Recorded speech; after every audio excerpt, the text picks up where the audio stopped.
Hello friends, मैं शैलेश स्वागत करता हूं आपका आपके अपने यूट्यूब चैनल परीक्षा रेस पर। दोस्तों, सी टेट, यूपी टेट और सुपर टेट की मनोविज्ञान की आज की हमारी क्लास व्यक्तिगत विभिन्नता पर आधारित होगी। इसकी पहले की क्लासों में हमने शैशवावस्था, बाल्यावस्था एवं किशोरावस्था के बारे में डिटेल में अध्ययन किया था। तो आज की क्लास में हम देखेंगे व्यक्तिगत भिन्नता क्या होती है, इसका शिक्षा में उपयोग कैसे होता है। अगर आपको इसका पीडीएफ चाहिए तो ज्वाइन कर लीजिए हमारे टेलीग्राम चैनल परीक्षा रेस को। अगर आप इस चैनल पर पहली बार विजिट कर रहे हैं तो परीक्षा रेस चैनल को सब्सक्राइब कर लीजिए। आइए शुरू करते हैं आज की क्लास और जानते हैं क्या होता है व्यक्तिगत भिन्नता या फिर इंडिविजुअल डिफरेंसेस। व्यक्तिगत भिन्नता के बारे में सबसे पहले बताया फ्रांसिस गाल्टन ने। उनकी पुस्तक है हेरिडिटी जीनियस। हेरिडिटी जीनियस में इन्होंने व्यक्तिगत भिन्नता यानी इंडिविजुअल डिफरेंसेस के बारे में अध्ययन किया और अपने उसका जो प्रयोग था इसमें दिया है। इसलिए इन्हें फ्रांसिस गाल्टन को जो है व्यक्तिगत भिन्नता का जनक कहा जाता है। इसके बारे में कुछ महत्वपूर्ण परिभाषाएं हैं जिसमें आते हैं स्किनर, जेम्स ड्रेवर, टायलर और गैसल। इन चारों लोग की परिभाषाएं बहुत महत्वपूर्ण है और परीक्षाओं में पूछी जाती है। स्किनर की परिभाषा बहुत ही महत्वपूर्ण और एकदम स्पष्ट है। इन्होंने कहा है व्यक्तिगत भिन्नता में संपूर्ण व्यक्तित्व का यानी किसी भी व्यक्ति के संपूर्ण व्यक्तित्व का कोई भी ऐसा पहलू शामिल हो सकता है जिसका मापन संभव हो। यानी किसी भी व्यक्ति के व्यक्तित्व का कोई भी ऐसा पहलू जिसका मापन संभव हो वह व्यक्तिगत भिन्नता में शामिल हो सकता है। जैसे अगर बात करें शारीरिक वृद्धि की या फिर वजन की या फिर हाइट की, मतलब इनमें से किसी में भी अगर कोई भी ऐसा पहलू जिसका मापन संभव हो वह व्यक्तिगत भिन्नता हो सकता है। जैसे कोई 50 केजी का है, कोई 60 केजी का है और उनकी आयु में कोई अगर 15 वर्ष का है, कोई 16 वर्ष का है, उनमें डिफरेंसेस होते हैं। तो मतलब कोई भी ऐसा पहलू जिसका मापन संभव हो, जिसमें अंतर स्पष्ट किया जा सके, वह व्यक्तिगत भिन्नता होती है, ऐसा मानना है स्किनर का। इसके बाद कथन है या फिर परिभाषा है जेम्स ड्रेवर की। इन्होंने कहा कि एक व्यक्ति अपने समूह से औसतन जो शारीरिक मानसिक गुणों में भिन्नताएं रखता है उसे व्यक्तिगत भिन्नता कहते हैं। जैसे आप ही आपका अब एक ग्रुप रहा होगा, आपके विद्यालय समय में आपका एक समूह रहा होगा, उसमें मान लीजिए आप 5 लोग हैं।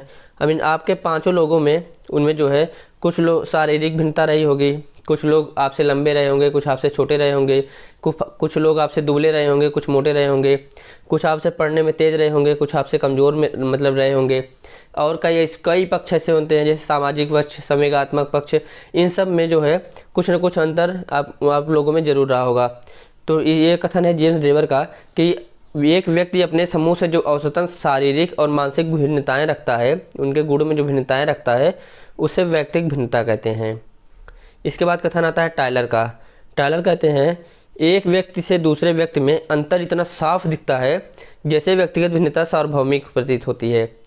तो टायलर कहते हैं कि एक व्यक्ति दूसरे व्यक्ति से भिन्न होता है, यानी उनमें अंतर इतना साफ दिखता है व्यक्तिगत भिन्नता का, ऐसे लगता है जैसे व्यक्तिगत भिन्नता सार्वभौमिक है। यानी संसार में कोई भी 2 व्यक्ति एक दूसरे के समान नहीं हो सकते, 100% नहीं हो सकते।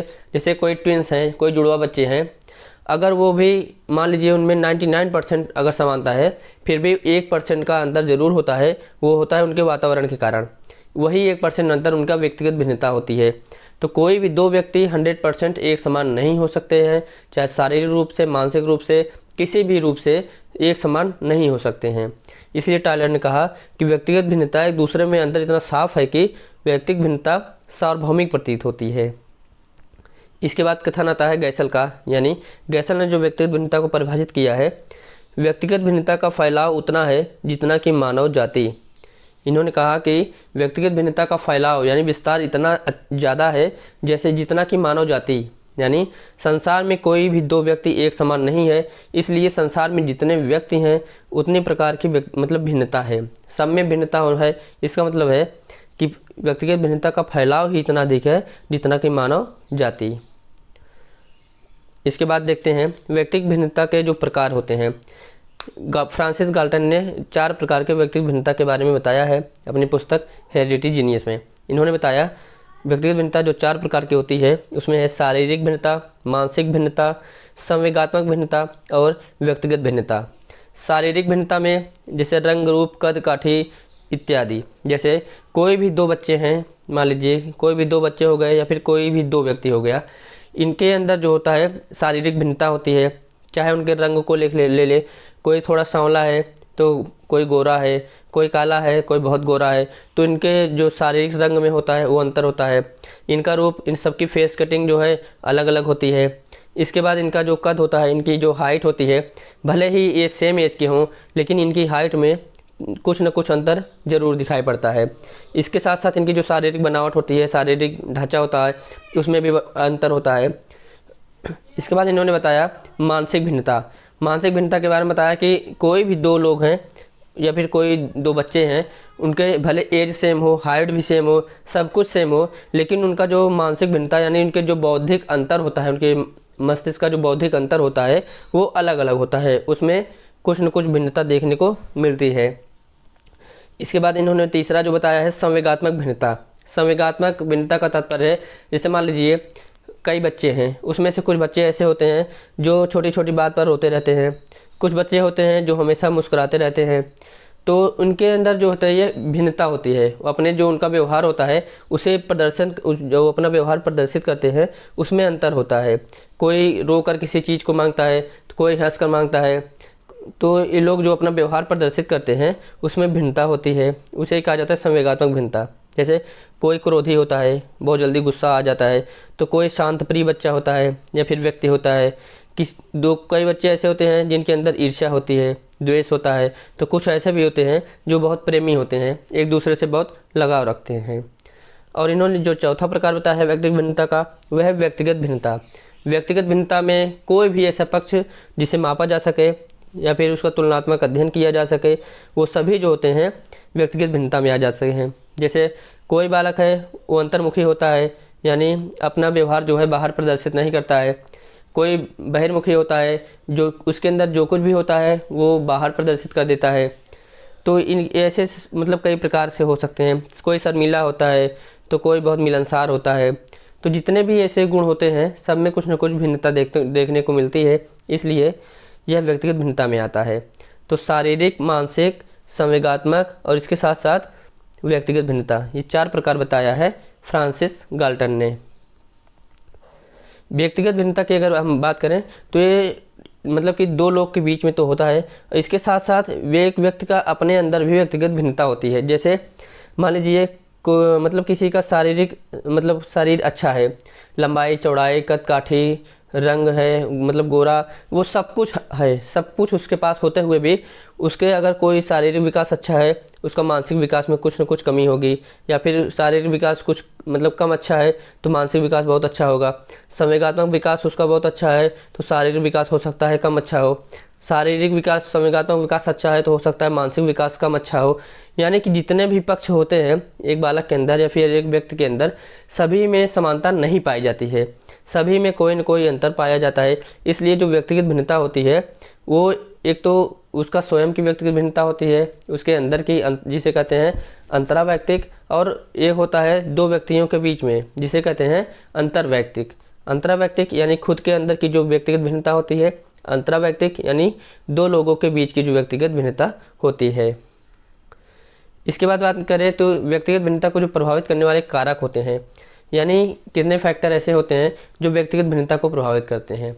तो अगर बात की जाए जो कारक की, तो कारक की कोई संख्या नहीं है, कोई भी ऐसा पहलू, कोई भी ऐसा तत्व जो जिसके द्वारा हम यह निर्धारित कर सके कि दो व्यक्तियों के बीच में इस फैक्ट को लेकर या फिर इस तत्व को लेकर या फिर इस कारक को लेकर दो लोगों के बीच में अंतर है, या फिर एक ही व्यक्ति में अलग अलग तत्वों को लेकर जो होता है अंतर होता है, उसे कहते हैं कारक।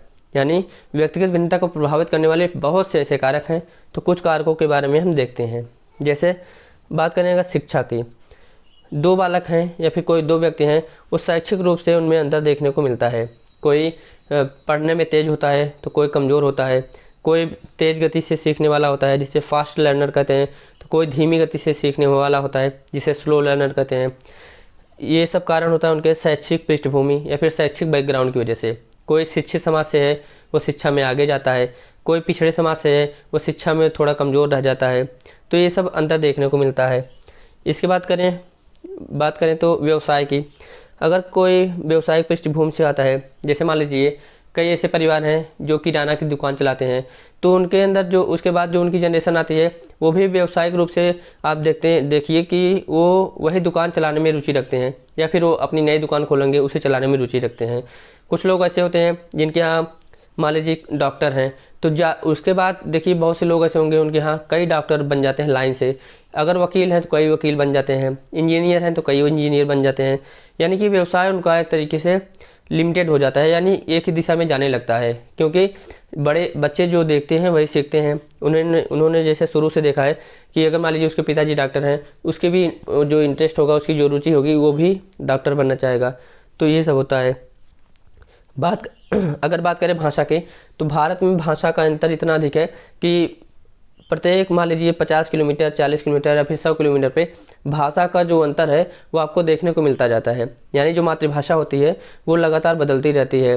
अगर भारत के संविधान की बात करें तो उसमें 18 भाषाओं को मान्यता दी गई है। तो भारत में भाषाई रूप से बहुत अधिक भिन्नता है।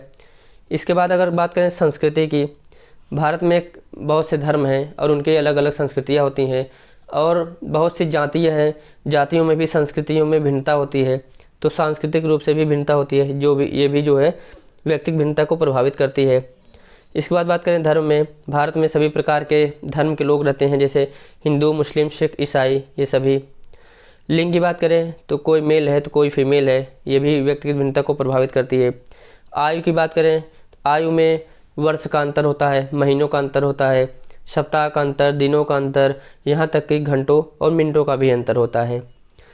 रुचि की बात करें, दो बालक एक ही परिवार से हों, एक ही उम्र के हों, फिर भी उनके जो इंटरेस्ट होते हैं, उनकी जो रुचियाँ होती हैं, उसमें अंतर देखने को मिलता है। क्षमता की बात करें, चाहे शारीरिक क्षमता हो, मानसिक क्षमता हो, चाहे संवेगात्मक क्षमता हो, सब में कुछ न कुछ अंतर देखने को मिलता है। शारीरिक क्षमता की बात करें, कोई बालक है सेम एज का है और सेम वजन भी उसका है, सेम हाइट है, लेकिन कोई है जो 50 केजी तक उठा सकता है, कोई 40 केजी, कोई इससे भी अधिक उठा सकता है, कोई इससे भी कम उठा सकता है। तो उनकी शारीरिक क्षमता जो होती है अलग अलग होती है। मानसिक क्षमता भी अलग अलग होती है और संवेगात्मक क्षमता भी होती है। संवेगात्मक क्षमता, मान लीजिए कोई बच्चा ऐसा है, अगर आप उसे थोड़ा चिढ़ाते हैं तो बर्दाश्त कर लेता है, कोई भी उसे बहुत प्रभाव नहीं पड़ता है। लेकिन कुछ ऐसे भी होते हैं जिन्हें आप थोड़ा सा अगर चिढ़ा देते हैं तो वो रोने लगते हैं। तो उनकी जो क्षमता होती है, मानसिक क्षमता या संवेगात्मक क्षमता जिसे कहते हैं, वो अलग अलग होती है।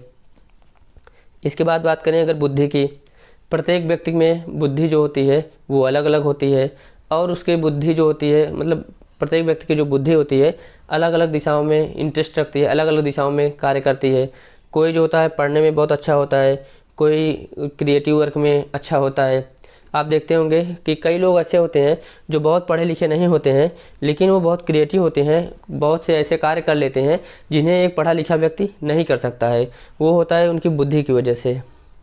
इसके बाद बात आती है तर्क शक्ति की, यानी किसी भी ऐसे टॉपिक पर उस पर तर्क करना। तो तर्क करने की शक्ति प्रत्येक व्यक्ति की अलग अलग होती है।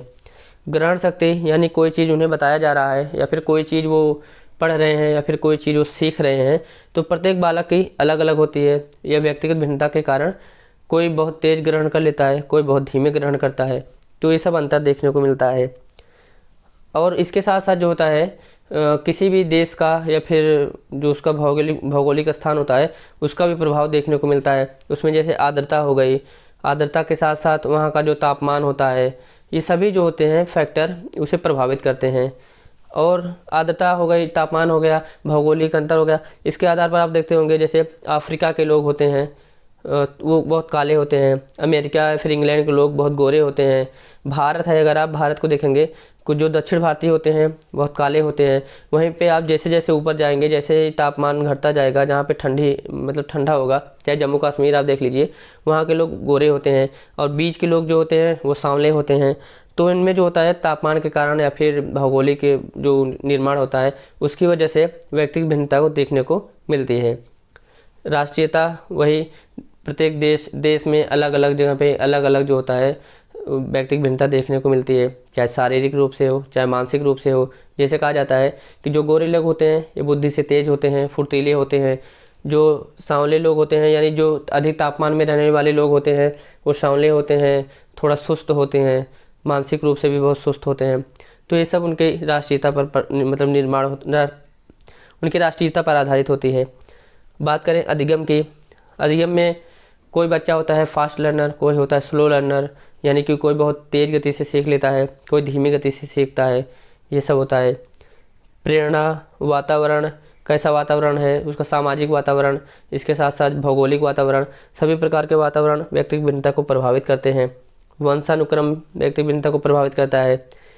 उसके साथ साथ शरीर की रचना, परिवार की आर्थिक स्थिति और मित्र मंडली, यानी उसकी जो फ्रेंड सर्कल है वो भी व्यक्तिगत भिन्नता को प्रभावित करती है।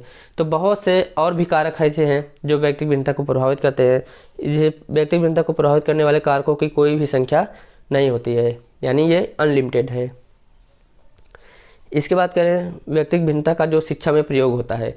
व्यक्तिगत भिन्नता में जो व्यक्तिगत भिन्नता है, इंडिविजुअल डिफरेंसेस है, इसका जो है शिक्षा में किस तरीके से उपयोग किया जा सकता है।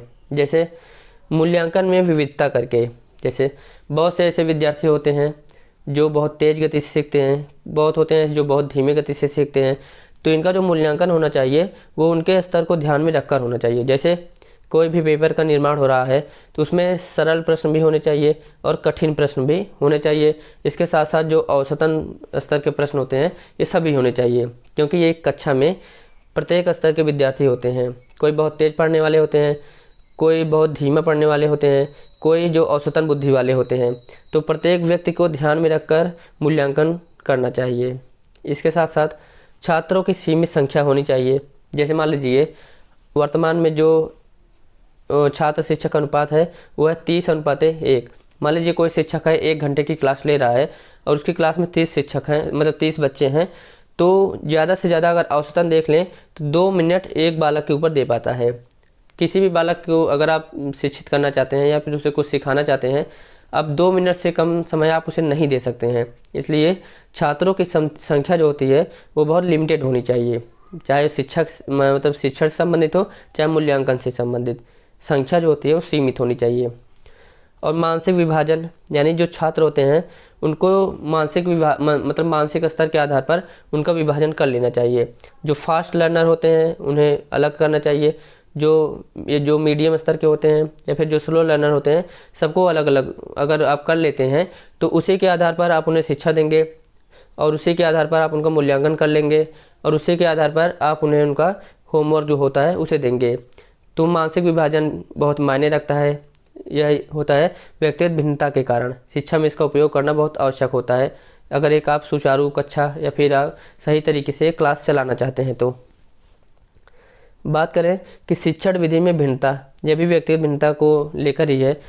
अगर आप व्यक्तिगत भिन्नता देखेंगे कक्षाओं में, कुछ बालक ऐसे होते हैं जो किसी कार्य को करके सीखने पर बल देते हैं, यानी वो जो होते हैं क्रिएटिव होते हैं और करके सीखने पर बल देते हैं, यानी प्रैक्टिकली किसी भी चीज़ को सीखने पर वो ज़्यादा जल्दी सीखते हैं या फिर ज़्यादा अच्छा सीख पाते हैं। कुछ ऐसे होते हैं जो सुनकर ही किसी भी चीज़ को बहुत अच्छे से सीख लेते हैं। कुछ ऐसे होते हैं जब इंटरेक्ट करते हैं, यानी जो बोलते हैं और सुनते हैं, शिक्षक के साथ इंटरेक्शन करते हैं तब बहुत अच्छा सीख लेते हैं। कुछ होते हैं शिक्षण अधिगम सामग्री का उपयोग किया जाए तब बहुत अच्छा सीख लेते हैं। इसलिए जो शिक्षण विधि उपयोग में लाई जानी चाहिए कक्षा में वो ऐसी शिक्षण विधि हो जो सभी पहलुओं को शामिल करती हो और सभी चीज़ों को शामिल करके कक्षा में शिक्षण का कार्य करती हो। इसके बाद अगर बात करें पाठ्यक्रम में विविधता की, एक कक्षा में कई स्तर के विद्यार्थी होते हैं तो सभी स्तर के विद्यार्थियों को ध्यान में रखकर पाठ्यक्रम जो होता है वो सरल से जटिल की तरफ होना चाहिए। यानी जो धीमा सीखने वाले बालक हैं उनके लिए भी होना चाहिए, औसत बुद्धि वाले बालक हैं उनके लिए भी होना चाहिए और जो बहुत द्रुत गति सीखने वाले होते हैं उनके लिए भी होना चाहिए, जिससे कोई भी बालक जो हो कक्षा में अपने आप को पिछड़ा ना महसूस करे और कक्षा में बोर नहीं होना चाहिए। बात अगर गृह कार्य की करें तो गृह कार्य भी प्रत्येक विद्यार्थी को उसके औसतन यानी उसके जो मानसिक स्तर हैं उसके आधार पर देना चाहिए। तुलनात्मक अध्ययन को अगर देखा जाए तो तुलनात्मक अध्ययन अगर किसी भी बालक का कक्षा में, अगर आप ये भी सवाल परीक्षा में अक्सर पूछा जाता है, सीटेट के लिए बहुत ही महत्वपूर्ण है, जो तुलनात्मक अध्ययन किया जाता है एक बालक का, कभी भी एक बालक की तुलना दूसरे बालक से नहीं करनी चाहिए। एक बालक की तुलना दूसरे बालक से इसलिए नहीं करनी चाहिए क्योंकि दोनों में जो होता है अंतर होता है। जैसे किसी का मानसिक स्तर बहुत तेज है तो किसी का मानसिक स्तर थोड़ा कम है, कोई सामाजिक रूप से बहुत आगे है, कोई सामाजिक रूप से बहुत पीछे है। तो इनके जो शारीरिक बनावट है या फिर परिवार की जो स्थिति है, इन सब में जो होता है अंतर होता है। इसलिए कभी भी जो तुलना होती है वह दो बालक के बीच में नहीं होनी चाहिए, बल्कि जो तुलना होनी चाहिए वो बालक ने पहले क्या सीखा था, यानी उसका जो पहले का स्तर था और जो वर्तमान स्तर है। यानी मान लीजिए हम अगर एक सप्ताह बाद टेस्ट ले रहे हैं तो इसके पहले के सप्ताह में बालक का स्तर क्या था और आज का स्तर क्या है, इसकी तुलना हमें करनी चाहिए। एक ही बालक के उसके पिछले स्तर और उसके वर्तमान स्तर से तुलना करनी चाहिए, ना कि दो बालक के बीच में। अगर जो व्यक्तिगत भिन्नता होती है जिसका अध्ययन किया था सबसे पहले फ्रांसिस गाल्टन ने, इनकी पुस्तक थी जो हेरिडिटी जीनियस। और अगर फ्रांसिस गाल्टन के बारे में बात करें तो ये जितने भी टॉपिक हमने यहाँ पे लिखे हैं ये बहुत ही महत्वपूर्ण है और इन सभी से सवाल बनता है और परीक्षाओं में अक्सर पूछ लिया जाता है। जो फ्रांसिस गाल्टन है इन्हें व्यक्तिगत भिन्नता का जनक कहा जाता है, क्योंकि इन्होंने इसका अध्ययन किया था सबसे पहले और अपनी पुस्तक हेरिडिटी जीनियस में इसका उल्लेख किया था। निर्धारण मापनी के जनक भी इन्हें कहा जाता है। सृजनन शास्त्र का जनक कहा जाता है। देखिए, एक होता है सृजनन शास्त्र जिसे कह सकते हैं क्रिएटिव, जो क्रियात्मकता से संबंधित होती है। एक होता है सुजनन। सुजनन का मतलब होता है सुनियोजित जनन, ये प्रजनन से संबंधित होती है। तो सृजनन शास्त्र के जनक जो हैं वो फ्रांसिस गाल्टन हैं। बुद्धि का पहला अध्ययन इन्होंने किया था। और पर्सनालिटी शब्द का सबसे पहले आधुनिक जो प्रयोग है ये फ्रांसिस गाल्टन ने किया था। ये बहुत महत्वपूर्ण है कि पर्सनालिटी शब्द का सबसे पहले आधुनिक प्रयोग किसने किया था, तो किया था फ्रांसिस गाल्टन ने। इसके बाद अगर बात करें कि जुड़वा बच्चों पर पहला अध्ययन किसने किया था, ये किया था फ्रांसिस गाल्टन ने। ये सभी चीज़ें बहुत ही महत्वपूर्ण हैं। जुड़वा बच्चे भी दो प्रकार के होते हैं। एक होते हैं आइडेंटिकल ट्विन, यानी एक ही जो जाइगोट होता है जब वह डिवीजन हो जाता है दो भागों में, उससे दो अलग अलग बालकों का जो होता है विकास होता है, वो होते हैं आइडेंटिकल। और एक होते हैं जो दो अलग अलग जाइगोट से जिनका निर्माण होता है वो। तो दो जुड़वा बच्चे होते हैं, दो तरीके के होते हैं। इसके बारे में सबसे पहले अध्ययन किया था फ्रांसिस गाल्टन ने। सफल एवं असफल लोगों का अध्ययन। फ्रांसिस गाल्टन ने दो अध्ययन किया। एक ऐसा अध्ययन जो सफल लोगों का था, जो अपनी ज़िंदगी में बहुत ही सफल थे, उनके बारे में अध्ययन किया और यह पता लगाया कि जो सफल व्यक्ति होते हैं उनके बच्चे कैसे होते हैं और वो किस स्तर तक सीखते हैं या फिर उनकी रुचि क्या होती है। ऐसे इन्होंने बहुत से ऐसे असफल लोगों का अध्ययन किया जो अपनी ज़िंदगी में सफल नहीं हुए, हमेशा संघर्ष करते रहे। उनके बच्चे कैसे होते हैं और वो उनकी सोच किस तरीके से होती है, इसके बारे में अध्ययन किया था। इसके बाद बात करें, सांख्यिकी विधि के जनक कहा जाता है इन्हें, यानी सांख्यिकी विधि। इन्होंने इस विधि में बताया है कि जो आनुवंशिकता का प्रभाव होता है, यानी एक पीढ़ी से दूसरी पीढ़ी में जाती है, उसके बारे में बताया। जैसे कोई भी बालक है उसके अंदर माता पिता का 50-50% गुण होता है, दादा दादा या फिर नानी नाना का जो होता है वो होता है 25-25% गुण होता है। उसके परदादा पर दादी पर नाना पर नानी के बाद जाए तो मतलब जैसे 1/2, 1/4, 1/8 ये अंतर ऐसे होता जाता है। तो इसलिए जो होता है सांख्यिकी विधि बहुत ही महत्वपूर्ण होती है और इसके बारे में बताया था फ्रांसिस गाल्टन ने, जिसे पैतृक वंश अनुक्रम का नियम भी कहा जाता है। इसे वंश अवनति का नियम भी कहा जाता है, क्योंकि 1/2 फिर 1/4 फिर 1/8 1/16 अवनति होती जाती है धीरे धीरे। यानी जो हमारे परदादा में था उसका अंश हमारे जो है दादा के अंदर आया, उसका अंश हमारे पिताजी के अंदर आया, फिर उसका अंश जो है हमारे अंदर आता है। यानी जो हमारे परदादा के अंदर था हमारे अंदर बहुत ही कम आता है, हमारे पिताजी का हमारे अंदर ज़्यादा आता है, जिसे कहते हैं वंश अवनति। यानी जो पहले हमारे वंश में जो था वो धीरे धीरे हमारे अंदर कम होता जाता है। तो ये थे फ्रांसिस गाल्टन। आज इनके बारे में भी हमने अध्ययन कर लिया है। कल की क्लास में अब हम शुरू करें। अभी तक हमने बाल विकास से संबंधित जो महत्वपूर्ण तथ्य थे उसके बारे में अध्ययन किया। इसके बाद हम जो अब शुरू करने वाले हैं अधिगम के बारे में, यानी थार्नडाइक का अधिगम का सिद्धांत, स्किनर का, पावलोव का, कोहलर का, इन सभी के जो अधिगम के सिद्धांत हैं, इन सब के अधिगम के सिद्धांत के बारे में एक एक मनोवैज्ञानिकों को हम डेली पढ़ते हुए चलेंगे और जल्द ही जो है अधिगम को भी पढ़ लेंगे। तो कैसा लगा आज का क्लास? अगर अच्छा लगा हो तो वीडियो को लाइक करें, चैनल को सब्सक्राइब करें। अगर आप चैनल पर पहली बार विजिट किए हैं तो चैनल को सब्सक्राइब कर लें और अपने दोस्तों तक ज़रूर शेयर करें। बने रहिए हमारे साथ। मिलते हैं अगले वीडियो में एक नए टॉपिक के साथ। तब तक के लिए धन्यवाद। नमस्कार।